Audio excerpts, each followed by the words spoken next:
ओम शांति। ओम शांति। ओम शांति। কেমন আছো ভাই বোনেরা সব? আজকের মহাশিবরাত্রির উপলক্ষে আমরা পরমাত্মার মহাবাক্য শ্রবণ করব।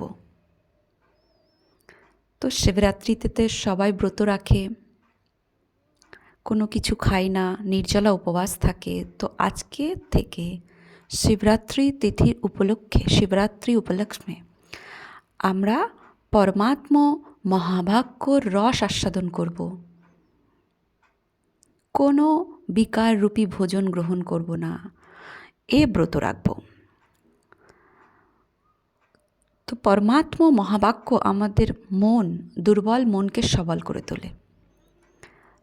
তো শ্রীমদ্ ভগবদ্ গীতাতে দুর্বল অর্জুন সবল হওয়ার জন্য যে মহাবাক্য শ্রবণ করেছিলেন, তো আমি অর্জুন ও স্থিতিতে স্থিত হয়ে পরমাত্মার মহাবাক্য রস আস্বাদন করব প্রত্যেক দিন নিয়মিত রূপে। যেমন আমাদের শরীরের ভোজন, শরীরের প্রোটিন দেওয়া হয়, হেলদি খাবার দেওয়া হয়, হেলদি ফুড দেওয়া হয় তাকে শক্তিশালী বানানোর জন্য, সবল বানানোর জন্য, ঠিক সেরকমভাবে আমি অর্জুন দুর্বল হওয়ার কারণে, এই সংসাররূপী জীবনযাত্রা হেরে যাওয়ার কারণে আমার যে গান্ডীব ছিল, সেই গান্ডীব আমি ছেড়ে দিয়ে যুদ্ধ করব না বলে ও স্থিতিতে স্থিত হয়ে যায়। তো ও এক অর্জুন নয়, আমাদের মতো অর্জুনের কথা ভগবান বলেছেন। তো আমি অর্জুন, যা শরীর সুস্থ করার জন্য রোজ যেমন খাবার খাওয়াই, সেরকমভাবে আমার অর্জুনের আত্মা যে দুর্বল হয়ে পড়েছে, সেই অর্জুন রোজ পরমাত্মা মহাবাক্য শ্রবণ করে আত্মাকে শক্তিশালী বানাবে। তো যত এই পরমাত্মা মহাবাক্য আমরা শ্রবণ করব, অর্থাৎ আত্মারূপী ব্যাটারিকে এই মহাবাক্য শ্রবণ করিয়ে চার্জ করব, আত্মাকে বলবান বানাবো, ততই আমরা অর্জুনের মতোই শ্রীমদ্ ভাগবত গীতার 18তম অধ্যায় গিয়ে ও শ্লোক নিজেই বলবো ভগবানের সামনে যে নষ্ট মোহ স্মৃতির লব্ধা তৎপ্রসাদয়ন্ময়চ্যুত স্থিতহস্মি গত সন্দেহ করিষ্যে বচনাং তব। আমার মোহ নষ্ট হয়েছে, আমার সমস্ত সংশয় দূর হয়েছে। তো আজকে আমরা মহাশিবরাত্রির উপলক্ষে পরমাত্মা মহাবাক্য রোজ নিয়মপূর্বক শ্রবণ করব, এই প্রতিজ্ঞা নিজের কাছে নিজে করব। যেমন একবার খাবার না দিলে শরীর দুর্বল হয়ে যায়, সেরকমই মনকে যদি পরমাত্মা মহাবাক্য ভোজন না করা হয়, মন দুর্বল হয়ে পড়বে। তো মনকে শক্তিশালী করার জন্য আমরা রোজ নিজের কাছেই নিজে আজকের এই তিথিতে প্রতিজ্ঞা করি যে পরমাত্মা মহাবাক্য শ্রবণ করব, আর আত্মারূপী শক্তিকে যে দুর্বল হয়ে গেছে সে তাকে সবল করব। তো চলুন আমরা সবাই অর্জুনরূপী স্থিতিতে স্থিত হয়ে স্বয়ং ভগবান পরমপিতা পরমাত্মার কাছে, যিনি আমাদের টিচার, উনি আমাদের এই দুঃখময় সংসারের দুঃখ থেকে নিজেকে সুখের কিনারায় পৌঁছে দেবে। তো তার শিক্ষা যদি আমি আমার নিজের জীবনে ধারণ করি, তো পরমপিতা পরমাত্মাকে পিতা, গুরু আর টিচার রূপে দেখব। তো এখন আমরা তাকে টিচার রূপে দেখে তার যে গাইড, তার যে শ্রীমত, সেগুলো আমরা নিজের জীবনে ধারণ করব। তো আমি অর্জুন যে ভালো কথা অর্জন করছে, তো কোনো খারাপ কথা নয়। তো অর্জুন মানে সে সর্বদাই ভালো কথা অর্জন করে। তো আমি অর্জুন গুণ গ্রহণ করছি, অর্থাৎ ভালো কথা অর্জন করছি, এই স্থিতিতে স্থিত হয়ে সারা দিন চলবো। আর এখন আমি আমার আত্মার মধ্যে এই মহাবাক্য শ্রবণ করে বল ভরব। তো আমি অর্জুন, সামনে পরমপিতা পরমাত্মা সে দাঁড়িয়ে আছে, আর আমিও মহাবাক্য শ্রবণ করছি। তো আগের দিন আমরা 33তম শ্লোক পর্যন্ত জেনেছিলাম জ্ঞানযোগের। আজকে আমরা 34তম শ্লোক থেকে জানব যে ও পরমপিতা পরমাত্মার টিচার আমাদের মতো অর্জুনকে কিভাবে শেখাচ্ছেন, গাইড করছেন। তো কি গাইড করছেন 34তম শ্লোকে? এ ঘোর কলিযুগ রূপী সংসারে অন্ধকারের ঠক্কর খাওয়ার হাত থেকে বাঁচার জন্য ভগবান আমাদের গাইড করছেন যাতে আমরা ধাক্কা না খাই, সঠিক পথ অবলম্বন করতে পারি আর নিজেও ঠিকভাবে চলতে পারি, অন্যদেরকেও চালাতে পারি। তো বলছে 34তম শ্লোকে তদ্বিধি, তদ্বিধি অর্থাৎ তদ্বিধি প্রণিপাতেন, তদ্বিধি অর্থাৎ সেই জ্ঞান লাভ করা, তদ্বিধি মানে সেই জ্ঞান লাভ করা, প্রণিপাতেন অর্থাৎ প্রণামের দ্বারা, পরিপ্রশ্নেন অর্থাৎ প্রশ্নের দ্বারা, সেবয় অর্থাৎ সেবার দ্বারা, উপদেক্ষন্তি তে জ্ঞানং জ্ঞানিন অন্ত তত্ত্বদর্শিন, জ্ঞানিন তত্ত্বদর্শিন। অর্থাৎ হে অর্জুন, প্রণামের দ্বারা অর্থাৎ দণ্ডবত প্রণামের দ্বারা, অর্থাৎ আমরা শরীর দিয়ে যে ষষ্ঠাঙ্গে প্রণাম করি না, ও হচ্ছে স্থূল প্রণাম। তো মন বুদ্ধি দিয়ে সমস্ত সংকল্প সমর্পিত করা, অর্থাৎ আমি শরীর দিয়ে ঈশ্বরের সামনে সমর্পিত হচ্ছি, ষষ্ঠাঙ্গে প্রণাম, দণ্ডবত প্রণাম। কিন্তু আমি আত্মা যে সংকল্প যে চিন্তা করছি ওসব ঈশ্বরীয় শ্রীমতে করছি, তবে আমি তাকে সমর্পণ করছি। তো আমি মনরূপী পাত্রে যা চিন্তন আছে তা সমর্পণ করছি, এভাবে দণ্ডবাত প্রণাম। শরীর দিয়ে প্রণাম করলেই, দণ্ডবাত প্রণাম করলেই কখনো শ্রীমত পালন হয় না। আমার মনে যে চিন্তা করছি সমস্ত চিন্তা অর্পণ করো ঈশ্বরকে, যাতে ঈশ্বরীয় মতে হয়, সেই প্রণামের দ্বারা, প্রশ্নের দ্বারা, সেবার দ্বারা এই জ্ঞান লাভ করো। কার কাছে? জ্ঞানী ন, অর্থাৎ যিনি জ্ঞানী ব্যক্তি তার কাছে। তো জ্ঞানী ব্যক্তির পরিভাষা আমরা আগের শ্লোকেই জেনেছি, 19তম শ্লোকে। এই জ্ঞান যোগেই 19তম শ্লোকে ভগবান আমাদের কি বলেছেন, যে যস্য সমারম্ভ জ্ঞান কাম সংকল্প বর্জিতা, যস্য সর্বে সমারম্ভ কাম সংকল্প বর্জিতা, এই জ্ঞান যোগেরই 19তম শ্লোকে। তো অর্থাৎ যার সমস্ত প্রচেষ্টা, যস্য সমারম্ভ মানে যার সমস্ত প্রচেষ্টা কি হবে, কাম সংকল্প বর্জিত, অর্থাৎ কামনারূপী সংকল্প চিন্তাভাবনা বর্জন থাকবে। জ্ঞানগ্নি দগ্ধ কর্মানান, তার জ্ঞানের অগ্নি প্রজ্বলিত হওয়ার কারণে সমস্ত বিকর্ম দগ্ধ হবে। তমাহু পণ্ডিতং বুধা, তাকেই জ্ঞানী পণ্ডিত বলা হয়। তো শাস্ত্রে পটু, অনেক শাস্ত্র জ্ঞান আছে, শাস্ত্রের কথা শুধু বলে দিলাম সবাইকে, শাস্ত্রে এই লেখা আছে, এই শাস্ত্রে এই লেখা আছে, তাকে জ্ঞানী পণ্ডিত ভগবান বলেননি। জ্ঞানী পণ্ডিত অর্থাৎ আমার মনরূপী পাত্রে কোনো রকম কামনা থাকবে না। তো এক হচ্ছে স্থূল কামনা, আর দুই হচ্ছে কাম ও সংকল্প বর্জিত, অর্থাৎ কামনারূপী চিন্তাভাবনা বর্জন থাকবে, তাকেই জ্ঞানী পণ্ডিত বলা হয়। তো আমাদের এক হচ্ছে স্থূল কামনা, যে ধন চাই, কোনো বস্তু, কোনো কাপড়, কোনো বাড়ি চাই, এগুলোর ভিখারি নয়। তো যারা চাই তারা ভিখারি হয়, আর ভগবানের সন্তান কখনো ভিক্ষুক হয় না। অর্থাৎ আবার অনেকে সূক্ষ্মরূপেও কামনা থাকে, রয়্যাল ভিখারি বলা হয় বাবার পরিভাষায়, ভগবানের পরিভাষায়। রয়্যাল ভিক্ষুক কি একটু কথা তো বলতে পারতো, কারোর বাড়িতে গেলে একটু হাসি মুখ তো রাখতে পারতো, এক কাপ চা দিতে পারতো, একটু বসতে তো বলতে পারতো, মনে মনে সংকল্প চালানো। তো এও হচ্ছে কামনা রাখা, এখান থেকেও, এই কামনার থেকেও বর্জন, মানে অন্যের স্বভাব চরিত্রে সর্বদাই আমার মন দৃষ্টিপাত করা, যে ও ঠিক করতে পারতো, এটা ঠিক করতে পারতো, এটা করতে পারতো, ওটা করতে পারতো, তো এগুলোকে বর্জন করা। তো এইভাবে যে বর্জন করতে পারবে কামনাকে, তো তাকেই জ্ঞানী পণ্ডিত বলা হয়। তাই বলছে যে ষষ্ঠাঙ্গে প্রণাম, দণ্ডবাদ প্রণাম, অর্থাৎ মন বুদ্ধি সংকল্প সমস্ত কিছু ভগবানকে সমর্পণ করা। যা ভগবানের মহাবাক্য তাই আমার মনে চলবে, যা ঈশ্বরের কথা তাই আমার মুখে থাকবে, যা ঈশ্বরের শ্রীমৎ সেই আমার মন বুদ্ধিরূপী পাত্রে চিন্তনে চলবে। তো এভাবে সমর্পিত হওয়া, আর প্রশ্ন জিজ্ঞাসা করা, আর তার সে যেভাবে বলছে সেই অনুসারে চলাই হচ্ছে সেবা করা, সেবার দ্বারা। এইভাবে তুমি জ্ঞান লাভ করো। তো কার কাছে এই জ্ঞান লাভ হবে? জ্ঞানী, অর্থাৎ জ্ঞানী পণ্ডিতকে, যে কামনারূপী সংকল্পকে বর্জন করেছে। আর কি বলেছে? তত্ত্বদর্শী ন, জ্ঞানী ন তত্ত্বদর্শী ন, অর্থাৎ আত্মতত্ত্ব, এক হচ্ছে ব্রহ্ম মহাতত্ত্ব, আর হচ্ছে পঞ্চতত্ত্ব। এই তত্ত্বকে যিনি জেনেছেন সঠিক রূপে, দর্শন মানে দেখেছেন, অর্থাৎ মানে অন্তর্চক্ষু দ্বারা যিনি স্পষ্ট বুঝেছেন, যার দিব্য নেত্র খুলেছেন, জ্ঞান নেত্র দ্বারা যিনি বুঝতে পেরেছেন। তত্ত্বদর্শী নয়, জন্য তত্ত্বজ্ঞানী বলেননি, কি বলেছে? তত্ত্বদর্শী সেই জ্ঞানী ব্যক্তিকে। হ্যাঁ, তত্ত্বদর্শী ব্যক্তিদেরকে কি জ্ঞানম উপদেক্ষন্তি, তোমাকে জ্ঞান দেবেন, তার কাছে তুমি জ্ঞান নাও, সবার কাছে নয়।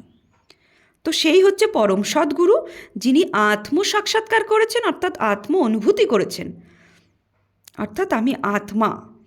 এভাবে প্রত্যেক তার স্বভাবে, তার চলনে, তার দৃষ্টিতে, তার বৃত্তিতে আত্মার স্বামী আছে। এভাবে যে চলবে, আর সেই আত্ম সাক্ষাৎকার করেছে, আর এই ব্রহ্ম মহাতত্ত্বকেও যিনি দেখেছেন, সেই গুরুর কাছেই তুমি উপদেশ নাও, যাহা তাহা গুরুর কাছে নেই। যিনি দু চারটে শাস্ত্রের কথা জেনে গেছেই, সেই সব গুরুর কাছে নয়। ঠিক আছে? তো এ হচ্ছে ভগবানের মহাবাক্য, এ হচ্ছে পরমপিতা পরমাত্মা টিচার, যিনি তার শ্রীমত, তার গাইড। এভাবে আমাকে ওই জন্য বলা হয় গীতাই গুরু। গীতাতে যে শ্রীমত দেওয়া আছে, সেই শ্রীমতে চললেই সেই পরমাত্মার তার সাক্ষাৎকারও হবে, পরমাত্ম সাক্ষাৎকারও হবে। তো গীতার গাইডেন্স অনুসারে যে চলবে, সে কখনো ভুল পথ যাবে না, সেই সঠিক পথ অবলম্বন করতে পারবে।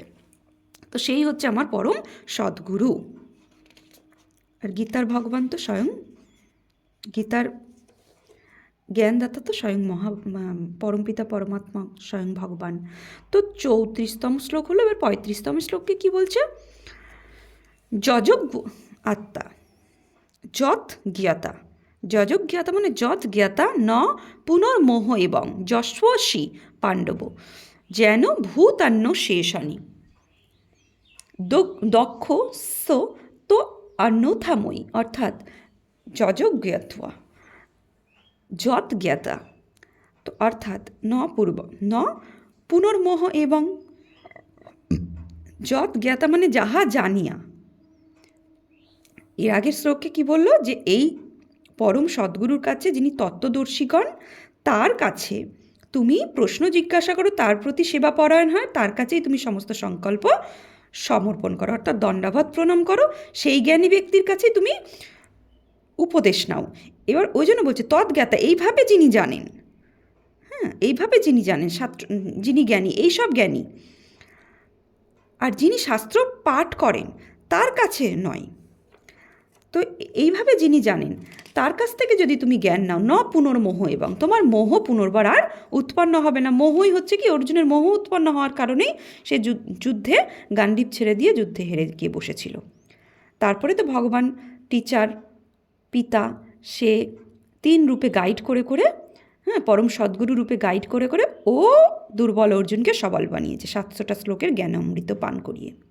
তো সেই জন্য আমাদের মতো অর্জুনকেই, ও মোহ থাকার কারণে, মোহ পুনর্বার আর উৎপন্ন হবে না। এইভাবে যদি চলি, এরকম জ্ঞানী পণ্ডিতের কাছে আমরা যদি শুনি তার কথা, তার উপদেশ নিই, যশস্বী পাণ্ডব, হে পাণ্ডব, এভাবে তুমি চলো। তারপরে বলছে তথাপি যে জ্ঞান দ্বারা তুমি সমস্ত ভূত গ্রাম সিয়ং আত্মাতে এবং অন্তরে আমাকেই দেখিতে পারবে। তো এই জ্ঞান প্রাপ্ত হওয়ার পরে তুমি কি নিজেকে আত্মা স্থিতিতে স্থিত করতে পারবে, আর সবার মধ্যে আত্মাকে দেখতে পারবে। স্বয়ং অর্থাৎ নিজের মধ্যে আত্মা প্রথম অনুভব করতে পারবে, আর অন্যের মধ্যেও আত্মাকে দেখতে পারবে, আর আমাকেও দেখতে পাবে। কারণ পরম আত্মা আর আমি আত্মা একই। সে পরম আত্মা আর আমি আত্মা। আমি আত্মা সীতারা, অর্থাৎ নক্ষত্রের মতো জল করছি, আর পরমাত্মা সে শ্রেষ্ঠ আত্মা, সেও নক্ষত্রের মতো উজ্জ্বল। 1000 সূর্য একত্রিত করলে যে জ্যোতি, যে কিরণ, যে তেজ, সেও উনি। তো তার বলছে আমাকেই তুমি সবার মধ্যে দেখতে হবে। তার রূপ যে বিন্দু, সে আমিও বিন্দু। তো এই জন্য বলছে আমাকেই দেখিতে পাইবে। তো 36তম শ্লোকে বলছে ওপি চেদোষী, অর্থাৎ ওপি চেতসি, চেত ওসি।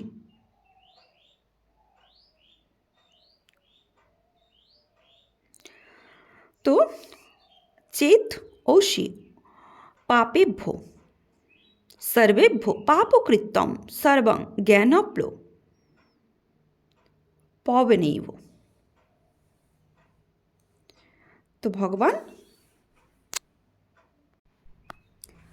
ভগবান কি বলছে? ওপি চেদসি পাপেভ্য সর্বেভ্য পাপকৃত্যম সর্বং জ্ঞানপ্লবেনৈব বৃজিনং সন্তরিষ্যসি।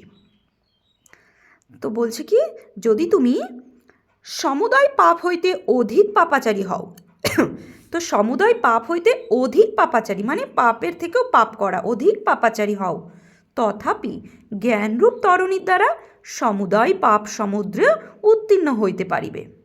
তো জ্ঞান হচ্ছে তরণী, তো উত্তীর্ণ এই ভবসাগর অর্থাৎ ভাবনার সাগর, বলে না ভবসাগর পার করে দাও, তো এই ভাবনাই তো ক্ষণে ক্ষণে আমাদের ভাবের পরিবর্তন হচ্ছে, তো একের পর এক চিন্তন আর তারপরে তার থেকে ভাব, তো এই ভাবের সাগর, তো সাগর থেকে এই ভাবের সাগর থেকে অর্থাৎ সমুদয় পাপ সমুদ্র থেকে, যে পাপ কর্ম করছি সঠিক জ্ঞান না থাকার কারণে বিকর্ম করছি, তার কারণে যে পাপ সমুদ্র থেকে আমরা উত্তীর্ণ হতে গেলে জ্ঞানরূপ তরণীর দরকার। তো ভগবান যে জ্ঞান দিয়েছে 700টা শ্লোক শ্রীমদ্ভগবদ্গীতাতে, এই জ্ঞানের দ্বারাই অর্জুন নষ্টমোহ হয়েছে, আমি অর্জুনও এভাবেই এই পাপ সমুদ্র থেকে উত্তীর্ণ হতে পারি। তো জ্ঞানের পরিভাষাও ভগবান বুঝিয়েছে, শুধু জ্ঞান কিন্তু শুনে অন্যকে শোনানো নয়, জ্ঞান আমার প্রত্যেক কর্মেন্দ্রিয়তে চলবে, জ্ঞান আমার প্রত্যেক দৃষ্টিতে থাকবে, জ্ঞান আমার বৃত্তিতে থাকবে, জ্ঞান আমার চলনে থাকবে, আমাকে দেখেই বুঝবে। তো এ হচ্ছে জ্ঞান স্বরূপ। তখন তুমি এই জ্ঞানরূপী তরণীর দ্বারা তুমি পাপরূপী সমুদ্র থেকে উত্তীর্ণ হতে পারবে।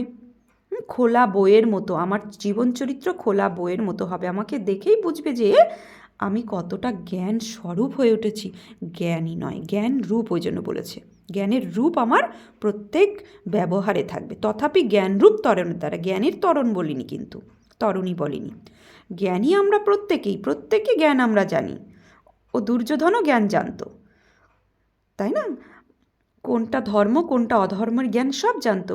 তো যখন যুদ্ধক্ষেত্রে ভগবান বললেন যে হে দুর্যোধন তুমি কিন্তু অধর্ম করছো, তো দুর্যোধন বলেছিল ধর্ম কি আমি তাও জানি, অধর্ম কি আমি তাও জানি, ধর্মের পথে আমি চলবো না, অধর্ম আমি ছাড়বো না। তো আমরা জ্ঞান জানার পরেও দুর্যোধনের মতো স্থিতি তৈরি করব না, জ্ঞান প্রত্যেকটা রূপে দেখাবো, আমার স্বরূপে জ্ঞান, আমার ইন্দ্রিয়ের রূপরেখায় জ্ঞান প্রজ্বলিত থাকবে। তো এভাবে ওই জন্য ভগবান বলছে, ওই জন্য জ্ঞান রূপ শব্দটা উচ্চারণ করেছেন। তথাপি জ্ঞান রূপ তরণীর দ্বারা সমুদয় পাপ সমুদ্রে উত্তীর্ণ হইতে পারিবে। তো 37তম শ্লোকে কি বলছে, যথই ধ্বংসী, 37তম শ্লোকে বলছে যথ ধ্বংস অধ্বংসী, অর্থাৎ যথ অধ্বংসী সমিদ্ধ সমিদ্ধ অগ্নি ভস্মসাৎ কুরুতে অর্জুন জ্ঞান অগ্নি সর্বকর্মাণি ভস্মসাৎ কুরুতে তথা। অর্থাৎ যেমন হে অর্জুন সমিদ্ধ অগ্নি অর্থাৎ প্রজ্বলিত অগ্নি, অধ্বংসী অর্থাৎ কাষ্ঠ সকল, অধ্বংসী মানে হচ্ছে কাষ্ঠ সকল, ভস্মসাৎ কুরুতে অর্থাৎ ভস্মীভূত করে, তথা জ্ঞানগ্নি সর্বকর্মাণাং কর্ম সম্রিয় ভস্মসাৎ কুরুতে, সেইরূপভাবে জ্ঞানের অগ্নিতেই কি আমার সমস্ত বিকর্ম ভস্মসাৎ করা হয়। শুধু বিকর্ম না, কর্মও সমস্ত ভস্মীভূত হয়ে যাবে, আমি কিছুই করছি না, এইভাবে জ্ঞান অগ্নি প্রজ্বলিত হলে সমস্ত কর্মই নষ্ট হয়ে যায়। তো কিভাবে বলছে, হে অর্জুন যেমন প্রজ্বলিত অগ্নি কাষ্ঠ রাশিকে ভস্মীভূত করে, হ্যাঁ, তো ভিজন তৈরি করুন সামনে যে কাঠ মানে প্রজ্বলিত অগ্নির মধ্যে কাঠ দিলে কাঠ যেমন ভস্মীভূত হয়ে যায়, ছাই হয়ে যায়, কোনো অস্তিত্ব থাকে না, ঠিক সেরকমভাবে জ্ঞানরূপ অগ্নি যখনই আমার মধ্যে আত্মজ্ঞান আর পরমাত্ম জ্ঞান প্রজ্বলিত হবে, ও জ্ঞানের পরে যে যোগ তৈরি হবে, পরমাত্মার সাথে সাথে যে যোগাযোগ হবে, আমি আত্মা জানার পরে পরমাত্মাকেও জানার পরে যে পরমাত্মার আত্মার সাথে যে যোগ তৈরি হবে, ও যোগের অগ্নিতে কী হবে, আমার সমস্ত বিকর্ম কর্ম ভস্মীভূত হয়ে যাবে, সমস্ত বিকর্মই ভস্মীভূত হয়ে যাবে, থাকবে কি শুধু শ্রেষ্ঠ কর্ম, ভস্মসাৎ হয়ে যাবে সমস্ত কর্ম, ওই জন্য বলছে ভস্মসাৎ হয়ে যাবে। তো তারপরে তাহলে আমাকে কিভাবে ভগবান গাইড করছেন, তাহলে প্রথমে আমাকে আত্মজ্ঞান জানতে হবে, এই জন্য শ্রীমদ্ভগবদ্গীতার 2য় অধ্যায় সাংখ্যযোগ, অর্থাৎ হে অর্জুন তুমি এক হাঁটতে ফিরতে চৈতন্য শক্তি আত্মা, তুমি তো দেহ নও, তুমি কার জন্য দুঃখ করছো। তো আত্মজ্ঞানকে প্রজ্বলন করেছেন ভগবান, টিচার পরমপিতা পরমাত্মা সদ্গুরু রূপে আমাদের গাইড করেছেন যে তুমি চৈতন্য শক্তি ভাবো নিজেকে। তারপরে ধীরে ধীরে কি দিয়েছেন, কর্মজ্ঞান দিয়েছেন, তারপরে এখন জ্ঞান যোগের বিষয় বোঝাচ্ছেন, কর্ম কি অকর্ম কি বিকর্ম কি তার পরিভাষা বুঝিয়েছেন। হ্যাঁ, জ্ঞানকে জানার পরেই তো আমার কর্মকে শুধরাবো। কর্ম কী, অকর্ম কী, বিকর্ম কী, শ্রেষ্ঠ কর্ম কী, জ্ঞান না থাকলে আমি তো ডাইভার্ট করতে পারবো না নিজের কর্মকে, তাই না? তো ভগবান আমাদেরকে এভাবে গাইড করছেন। তো এই জন্য বলছে তুমি জ্ঞানরূপ অগ্নিকে প্রজ্বলিত করো। তো কোন জ্ঞান? আত্মজ্ঞান আর পরমাত্ম জ্ঞানকে জাগাও। তো অগ্নি প্রজ্বলিত করো, যেখানে তোমার সমস্ত পাপ কর্ম, বিকর্ম, সমস্ত কর্মই ভস্মীভূত হয়ে যাবে। তো আমরা প্রত্যেকে নিজের হোমওয়ার্ক ভেবে ভগবানের মহাবাক্য শ্রবণ করছি। তো সারাদিনও হোমওয়ার্ক আমাকে করতে হবে যে কি কি ভগবান আমাদেরকে বললো। যেমন আমরা স্টুডেন্ট হয়ে লৌকিকে কী করি, যে টিচার পড়ালো, কি কি পড়া দিয়েছে, সন্ধ্যাবেলা হলে পড়তে বসি, বা সারাদিনে চিন্তা করি আমাকে পড়তে হবে। তো পরমাত্ম টিচার, সদ্গুরু, পিতারূপে আমাদের গাইড করছেন। তো টিচার রূপে যেভাবে আমাদের পড়াচ্ছেন, ও পঠন পঠন আমাদের সারাদিনে কিছু সময় হলেও আমার মন বুদ্ধিতে ইমার্জ করতে হবে যে আমি সারাদিনে কি পড়লাম। তারপরে শত হয়ে আমার বিকর্ম ভস্মীভূত হয়ে যাবে। যখনই পড়বো আমার টিচারের সাথে যোগ লাগবে, তাই না? কোনো টিচার যখন আমাদের পড়ান, লৌকিক টিচার, তখন তার পড়া যখন আমরা ভাবি, তাহলে সেই টিচার আমার মন বুদ্ধিতে কি চিত্র তৈরি হয়ে যায়, যে টিচারের ভিজন তৈরি হয়ে যায়। ঠিক সেরকমভাবে আমরা যখন পরমাত্মার মহাবাক্যকে বারবার ইমার্জ করব নিজের বুদ্ধিরূপী পাত্রে, তখনই পরমাত্মার সাথে আমি যুক্ত হয়ে গেলাম। তাহলে তার শক্তিও আমার কাছে কি হলো, প্রবাহ হতে থাকলো। তো যখন তার শক্তিও আসছে আর তার মহাবাক্যও আমি বারবার মন বুদ্ধিরূপী পাত্রে কি করছি, ইমার্জ করছি, স্মরণ করছি, স্মৃতিতে আনছি। তো আমার স্মৃতিতেই শক্তি, স্মৃতিই সমর্থী। যত আমি ও মহাবাক্য স্মৃতিতে আনবো, আমি সমর্থ হতে থাকবো ধীরে ধীরে। দুর্বল অর্জুন সবল হতে থাকবে। তো এভাবে ভগবান আমাদেরকে গাইড করছেন। তো টিচার হিসাবে আমাদের যখন গাইড করছেন, স্টুডেন্ট হিসাবে আমাদেরকে ও স্মৃতিতে ও পড়াশুনো রাখতে হবে।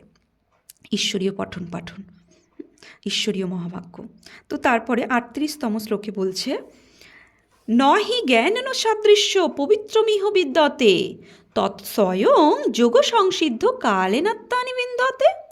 নহি জ্ঞানেন সদৃশ্য, অর্থাৎ হে অর্জুন, জ্ঞানের আগে কি বললো, জ্ঞানরূপী অগ্নি প্রজ্বলিত করো। তা পরের শ্লোকে বলছে জ্ঞানের সাদৃশ্য পবিত্র এই পৃথিবীতে নেই। নহি জ্ঞানেন সাদৃশ্য, জ্ঞানের সমতুল্য পবিত্রমিহ, অর্থাৎ পবিত্র বস্তু ন বিদ্যতে, অর্থাৎ এই পৃথিবীতে বিদ্যমান নয়। তৎস্বয়ং, অর্থাৎ সেই জন্য, যোগ সংসিদ্ধা, অর্থাৎ যোগযুক্ত হও তুমি। ও জ্ঞান জানার পরে তুমি পরমাত্মার সাথে যোগযুক্ত হয়, ও যোগের দ্বারা তুমি সিদ্ধপ্রাপ্ত হবে। আর কালেনাত্মানি বিন্দতে, অর্থাৎ স্বয়ং অন্তঃকরণে লাভ করবে তুমি। আত্মানি, তুমি আত্মা অনুভূতি করবে। বিন্দতে, অর্থাৎ সমস্ত কিছু তোমার ভাবনা চিন্তা বিন্দু হয়ে যাবে। তো ওই জন্য বলছে যে জ্ঞানের নয় পবিত্র এই পৃথিবীতে আর কিছুই নেই। কর্মযোগে সিদ্ধ পুরুষ হয়ে যাবে, আর কালক্রমে আপনি অন্তরে লাভ করবেন। সমস্ত বিকর্মে পরমাত্মায় বিলীন হয়ে যাবে, সমস্ত বিকর্ম পরমাত্মায় বিলীন হয়ে যাবে যখনই তুমি পরমাত্মার সাথে যোগ লাগাবে। তো পরমাত্ম জ্ঞান আর আত্মজ্ঞান, এই জন্য তার আগে শ্লোকেই বলছে নহি জ্ঞান সাদৃশ্য, এই জ্ঞানের সমতুল্য পবিত্র আর কিচ্ছু নেই এই পৃথিবীতে বিদ্যমান। এই পৃথিবীতে কোনো কিছু আর নেই। তো সেই জ্ঞানকে আমরা নিজের জীবনে ধারণ করব। জ্ঞান শুনতে যদি আমাদের এত টেস্ট লাগে, এত সুন্দর লাগে, এত আনন্দ অনুভব হয়, তো পরম পিতা পরমাত্মা, যিনি পরমা আনন্দের সাগর, তো সেই জ্ঞানকে যদি আমার প্রত্যেক কর্মেন্দ্রিয়ে সামিয়ে নিই, প্রত্যেক স্বভাবে আমি পরিচালনা করতে পারি, আমার প্রত্যেক অ্যাক্টিভিটিতে আমি দেখাতে পারি, তাহলে কতটা শান্তি মিলবে, এটা ভাবার বিষয়, মন্থন করার বিষয়। তো শ্রদ্ধাবান লভতে জ্ঞানং তৎপরা সংযেতেন্দ্রিয় জ্ঞানং লব্ধা পরাং শান্তি ম চিরোন অধিগচ্ছতি। পরম শান্তি অধিগচ্ছতি, হ্যাঁ, অচিরং চিরদিনই পরম শান্তি লাভ করবে। শ্রদ্ধাবান লাভতে জ্ঞানং তৎপরা সংযতেন্দ্রিয়, অর্থাৎ যিনি শ্রদ্ধাবান হয়ে একনিষ্ঠ সাধনে তৎপরে এবং জিতেন্দ্রিয়, অর্থাৎ কর্মেন্দ্রিয়কে জ্ঞানে সম্পূর্ণ শিক্ষিত করা। আমাদের কর্মেন্দ্রিয় আজকে ডিসিপ্লিন নেই, কর্মেন্দ্রিয় নিজের ইচ্ছা মতো চলছে, চোখ যেভাবে চলছে, কান যা ইচ্ছা হচ্ছে শুনছে, কিন্তু তাকে ঈশ্বরীয় জ্ঞান দিয়ে তাকে শান্ত করা, তাকে ডিসিপ্লিন করা, তাকে, এটাই হচ্ছে আধ্যাত্মিকতা। ইন্দ্রিয়কে জেতা, ইন্দ্রিয়কে পরমাত্ম জ্ঞানে শান্ত করা। তো তাকে কি করতে হবে, শ্রদ্ধাবান হতে হবে, একনিষ্ঠ হতে হবে পরমাত্মাতেই মন বুদ্ধি নিষ্ঠাবান রাখতে হবে। সাধন অর্থাৎ ত্যাগ, যে আমি ভগবানের সন্তান ও সাধনায় তৎপর থাকতে হবে এবং জিতেন্দ্রিয় ইন্দ্রিয়কেও জিততে হবে, ইন্দ্রিয় চঞ্চলতাকে শান্ত করতে হবে জ্ঞান নিজের জীবনে ধারণ করে। তিনিই জ্ঞান লাভ করেন। তাহলে জ্ঞানী ব্যক্তি কাকে বলছে? যিনি জিতেন্দ্রিয় অর্থাৎ কর্মেন্দ্রিয়কে চঞ্চল থেকে শান্ত করেছে, স্থির করেছে ইন্দ্রিয়কে, সাধন অর্থাৎ সাধনা করেছে, সাধনাতে তৎপর, ত্যাগ তপস্যা, আর একনিষ্ঠ কিসে? পরমাত্ম শ্রীমতে একনিষ্ঠ, পরমাত্ম মহাবাক্যতে শ্রদ্ধাবান। শ্রদ্ধা মানে কি? আমার জীবনে পরমাত্ম শ্রীমত, জীবনকে পরমাত্ম শ্রীমত অনুসারে চালানো।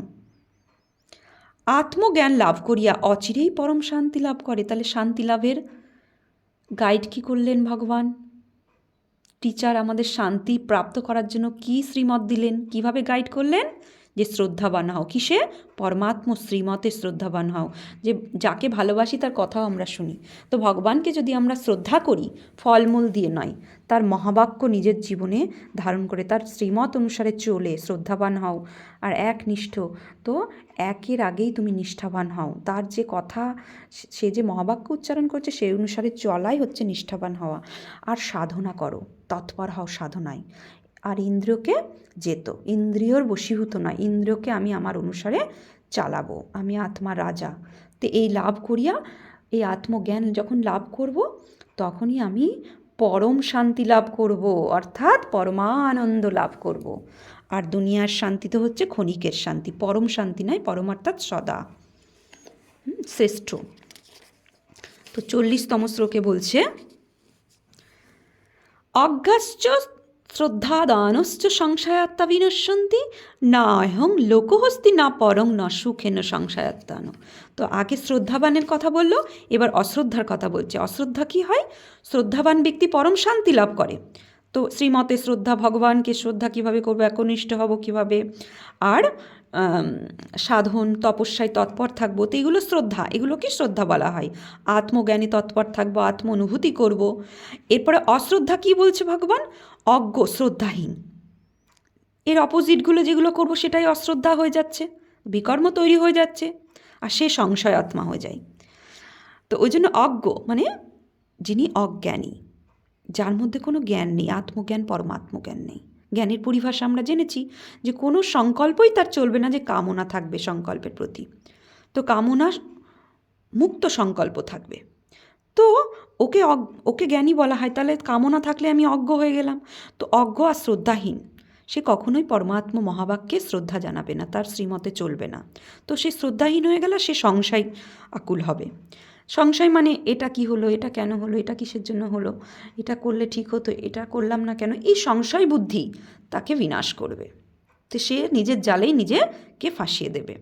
তো ওই জন্য বলছে সংশয়াত্মা বিনাশন্তি আর নিশ্চয়াত্মা বিজয়ন্তী। তো আমি এবার চুজ করব যে পরমাত্ম টিচার যিনি আমাদের সংশয় বুদ্ধি হলে কি হয় আর নিশ্চয় বুদ্ধি হলে কি হয় তার দিশা দেখিয়েছে।